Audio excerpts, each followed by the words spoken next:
Between intention and impact lies a quiet drift, where careless words can echo longer than they should, and doubt slips in like fog, until even the perfect smile feels more like armor than light.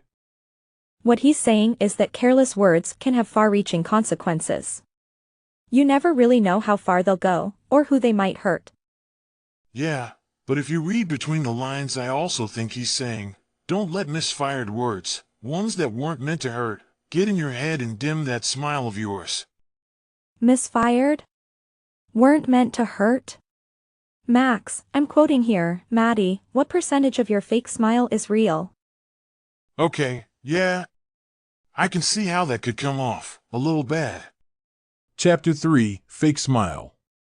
Golden light slants through the blinds, catching dust motes as they drift like tiny ghosts. A mirror leans against the wall, propped up by a stack of library books and notebooks she never opened. Maddy, swallowed in an oversized hoodie, sits cross-legged on the floor, staring herself down. A printout of her audition sides lies crumpled beside her. She pulls her lips into a smile. Holds it. Drops it. Tries again. Too much teeth. She looks like she's being held hostage. Another try. Still too much teeth. Ugh. Great. Now I look like I'm auditioning for a toothpaste commercial. She presses her fingers into her cheeks, trying to coax the expression into something believable. Something natural. But the mirror just throws it back at her, a girl trying too hard to seem effortless. Maddy, what percentage of your fake smile is real? She repeats the line out loud, mimicking Max's voice. Dry. Dismissive. Thanks, Max. Super helpful. She drops her hands, shoulders sagging. Freshman boys are so immature. They think being honest means being kind of mean and calling it a personality. And even if they are joking, what difference does it make when it still lands in your stomach like a punch? She flops backward onto the floor, staring at the ceiling. The kind of stare that feels dramatic, even when no one's watching. I'm not even on stage yet, and I'm already fake. She thinks. A breath. Then she sits up again, brushing the hair from her eyes. Tries to meet her own gaze in the mirror. Fails. Hi, I'm Maddy. I'm here for the part of Juliet. She says softly. She pauses. Tilts her head. Hi, I'm Maddy. I'm here for the part of Juliet. She tries again, this time slower, firmer. There's still a tremble in the vowels. Not fear. Not quite. Something else. She doesn't get to try again. A soft knock interrupts, barely more than a tap.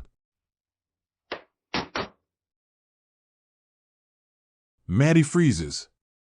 The silence suddenly feels sharp, like she's been caught doing something embarrassing, like crying or playing pretend when you're too old to. Hey, Mads? Max's voice filters through the door, tentative. Your mom said you were up here. She scrambles, stuffing the script halfway under the mirror, like it's something private. It kind of is. What? She says, sharper than she means to. The door creaks open an inch. Max's silhouette appears, outlined in the soft hallway light. His hands stay jammed in his pockets like he's trying not to touch anything. Can I, do you have a sec? She shrugs. Doesn't say yes. Doesn't say no. Just sits there, shoulders tense. He takes that as permission, stepping into the room like it might swallow him whole. I was gonna text. He says, eyes darting to the ground, then to the mirror she half hid. But that felt kind of lame. Okay. She says flatly. I think I said something dumb earlier. You did, she thinks. But instead she just looks at him, not with warmth, not yet. Just enough to make him feel it. Which time? She says. He winces. The smile thing. You mean the fake smile thing. She corrects, words crisp and sharp. Right. Yeah, that. Silence thickens between them. I wasn't saying you were fake or anything. He says, rushing now. I made a dumb joke. Like I always do. And what? And that was supposed to be funny? He shifts. I thought it was, at the time. You were talking about stage stuff and my brain just went, like, oh hey, wordplay. And then my mouth went from acting to fake. And your filter just took the day off? Kinda, yeah. He rubs the back of his neck. But it wasn't meant to be mean. I was trying to say you're really good at acting. Like, sometimes it's hard to tell what's real. That's a compliment. Sort of. Backhanded, I guess. But not in a bad way. So instead of just saying, hey, cool, Maddy, you insulted my entire personality. I admit, I'm not great at the whole sincerity thing. A pause. She steadies him. You know what? She says, quieter now. Sometimes I wish you guys came with subtitles.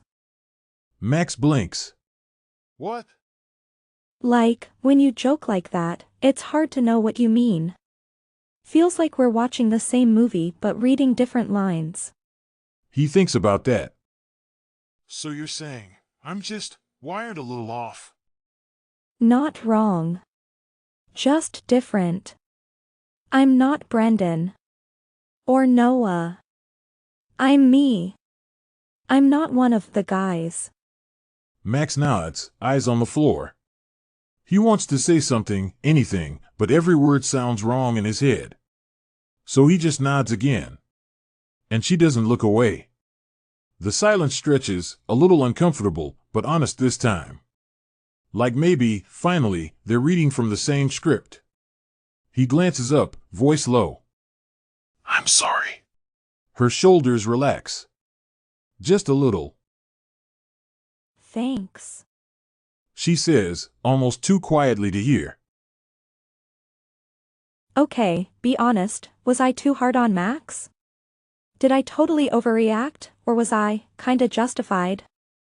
And no sugarcoating. I can take it. Probably. Drop your thoughts in the comments below, and I will be bracing myself.